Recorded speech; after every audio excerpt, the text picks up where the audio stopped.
By that point, I was hitting 40, and I'd begun to see that the area is rich in its literary associations. And over the years, I've come to realize that just about every major figure in English literature has either lived south of the river or written about it or both, which might sound like an absurdly outlandish claim. After all, you don't hear people talking about, whereas you do hear people talking about Hampstead Novel, you don't hear people talking about Blackheath bodice rippers or Greenwich Gothic mysteries.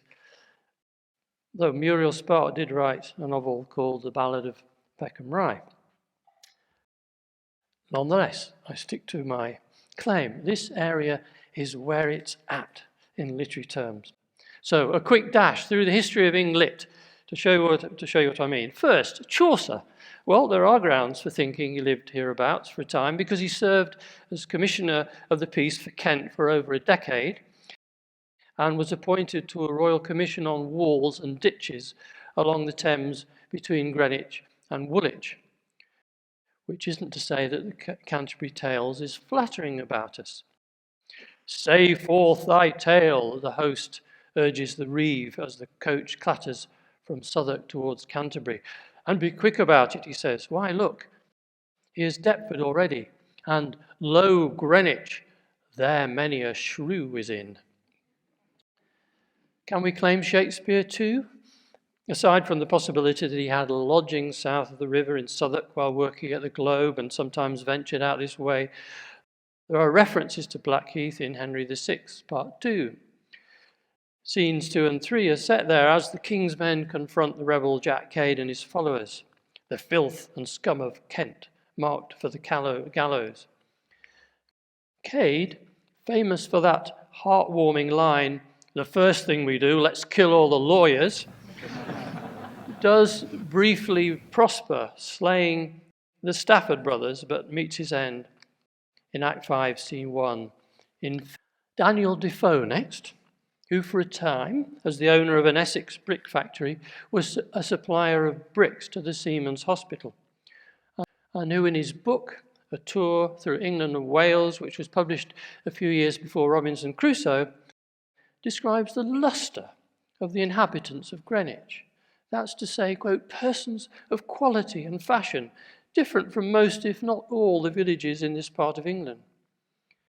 He calls Greenwich a place which is the most delightful spot of ground in Great Britain, pleasant by situation and made completely agreeable by the accident of fine buildings, the continual passing of fleets of ships up and down the most beautiful river in Europe, the best air, best prospect, and best conversation in England. Praise indeed. The country behind Greenwich, he added, adds to the pleasure of the place. Blackheath, both for the beauty of situation and an excellent air, is not outdone by any spot of ground so near the river. He was less flattering, though, about Charlton, which he describes as a village famous, or rather infamous, for the yearly collected rabble of mad people at Horn Fair, the rudeness of which I cannot but think is such as ought to be suppressed. Samuel Pepys's associations with the area are well known. His work for the Naval Board meant him moving between Seething Lane, Deptford, and Woolwich, and his diaries describe him walking along the Thames through orchards and hearing nightingales. Very pleasant among the green corn and peas. He had his office in Greenwich for 6 months during the plague. A terrible time for everyone except for him. I have never lived so merrily. Besides that I never got so much as I have done this plague time. Well, I've heard one or two people say the same thing about the pandemic, that without the noise of traffic and planes, you could hear birds' song. They rather enjoyed themselves. But I suspect that Pepys's merriment wasn't down to nightingales, but to his mistresses, who included a Mrs. Bagwell, the wife of a Deptford's ship's carpenter, who, hoping for promotion, encouraged the liaison, Mrs. Daniel, the wife of a naval lieutenant who was similarly seeking a leg up by allowing Pepys a leg over, you could say. And a Mrs. Pennington, who, to Pepys's surprise, did not object when he put his hand inside her chemise. Of course, Pepys went after women wherever he went, but it's reassuring to know that those south of the river were especially generous with their favours. In many ways, John Evelyn, whose home was at Sayes Court, is as notable as a diarist as Pepys. His diary includes a description in 1652 of being mugged near Bromley. The two cutthroats made off with emeralds, rubies, and diamonds. He largely recovered from a pawnbroker. And then, in an entry for June 1658, he reports seeing a large whale twixt my land, butting on the Thames and Greenwich, which drew an infinite concourse to see it. Lying now in shallow water, encompassed with boats, after a long conflict, it was killed with harping irons and struck in the head, out of which spouted blood and water by two tunnels like smoke from a chimney. And after a horrid groan, it ran quite on shore and died. The length was 58 feet, and it was black like coach leather. Well, the whales that have come up the Thames in recent years have also had sad endings, but not perhaps so brutal as that one. Maybe we're becoming kinder, more civilized, maybe. Samuel Johnson. Now, Samuel Johnson came to London in 1737 from Lichfield with David Garrick and with twopence halfpenny in his pocket. He was 27, but he'd never previously ventured further from Lichfield than Oxford. He initially stayed in the Strand, but he was eager to finish the play. That might give him an entree into London society, so he moved out to the peace and quiet of Greenwich, where he stayed in the Golden Hart Tavern on Church Street and took to walking through the park for inspiration. By the end of the summer, he was gone, but Greenwich left its mark on his Juvenalian satire, London. Some of you may know the couplet often quoted about Greenwich. On Thames's bank in silent thought we stood, where Greenwich smiles upon the silver flood. What's sometimes forgotten is that those lines are spoken by the narrator, or as the narrator, Thales prepares to board a boat at Greenwich in order to flee the wickedness and squalor of the city, a place where malice, rapine, accident conspire, and now a rabble rages, now a fire. Prepare for death, if here at night you roam and sign your will before you sup from home. I think Johnson always seems more animated, cataloguing London's inner city perils than he is describing Greenwich's comparative calm. He famously said that when a man is tired of London, he's tired of life. Still, he did revisit Greenwich in the company of Boswell, and they agreed it was a fine place, though not equal to Fleet Street. William Blake has his South London associations too. It was in a tree in Peckham as a child that he claimed to have seen angels. And in his prophetic poems, Milton and Jerusalem, Blackheath appears as one of the 4 compass points surrounding London Stone, which is the spiritual centre of London. Blackheath East, Hounslow West, Finchley North, Norwood South. Dickens, of course, as well as being associated with Bermondsey and the Marshalsea prison, visited Greenwich Fair as a young journalist and found it, just as Nathaniel Hawthorne did, a very rowdy affair. If the parks be the lungs of London, he wrote, we wonder what Greenwich Fair is. A periodical breaking out, we suppose, a sort of spring rash, a 3 days fever which cools the blood for 6 months afterwards. There are references to Blackheath and Greenwich in David Copperfield, Our Mutual Friend, and the Pickwick Papers, and you'll find similar references in novels by Thackeray and Gissing.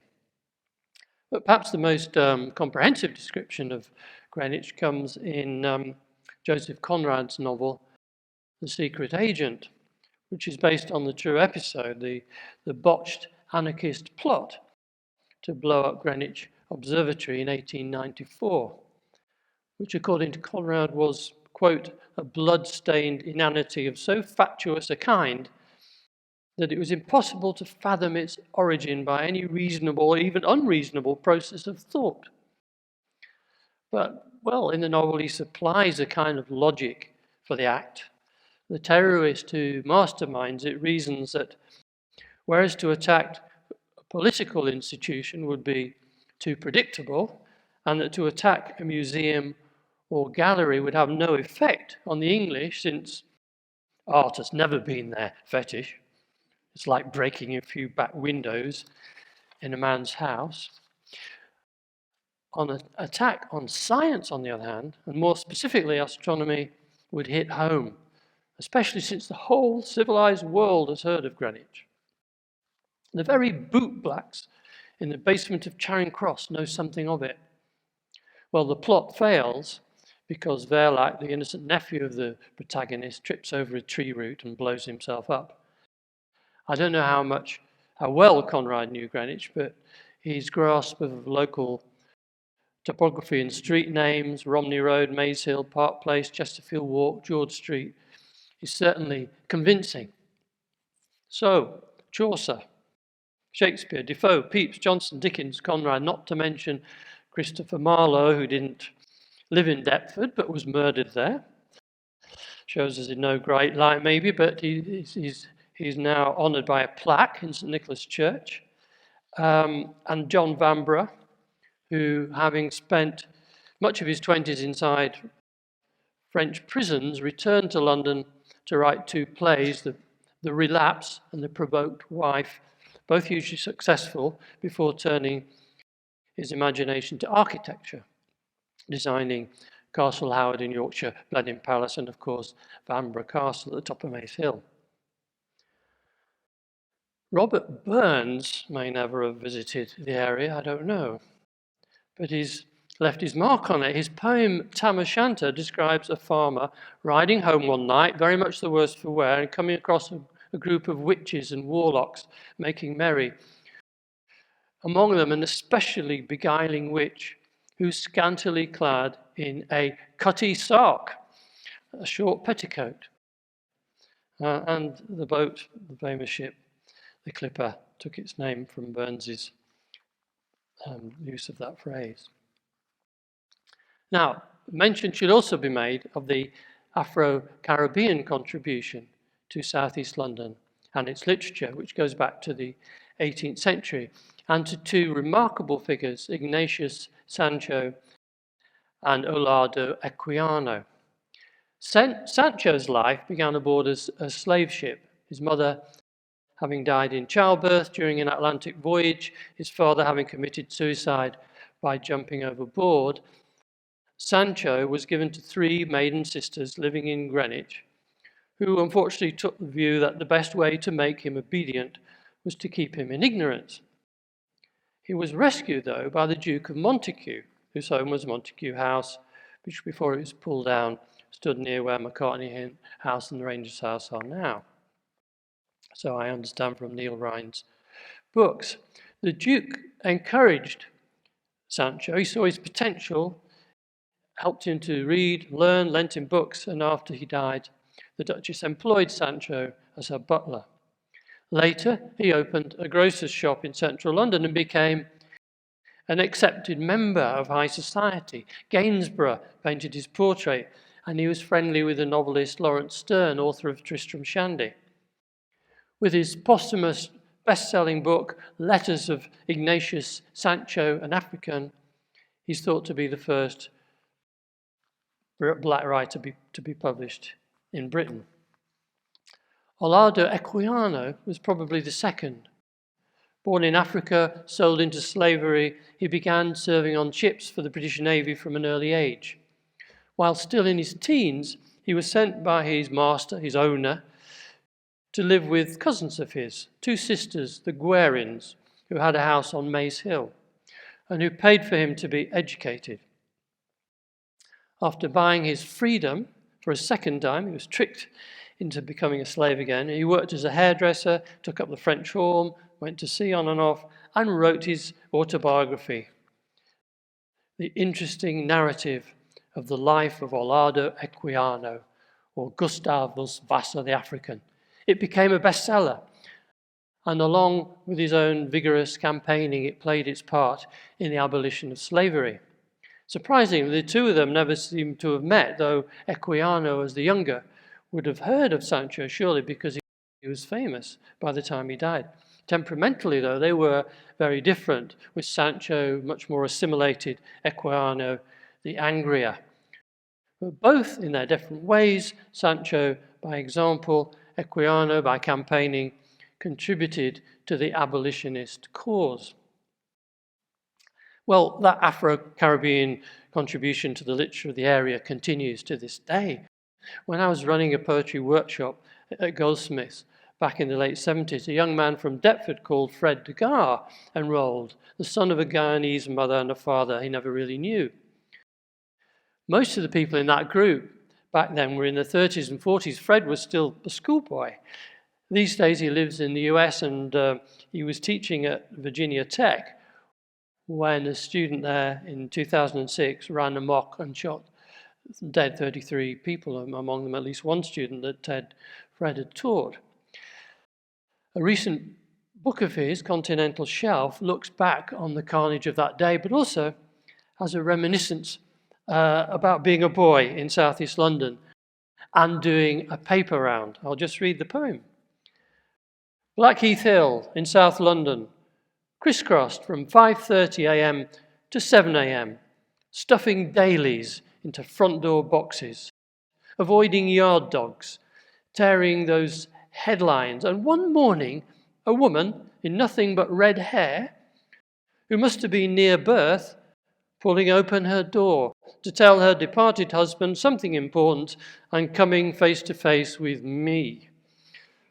For the longest moment, we looked each other up and down before she slammed the door in my face and I stuffed her paper in her letterbox and beat a hasty retreat. Her and the odd sight of fox print across the hill, and me covered in newsprint.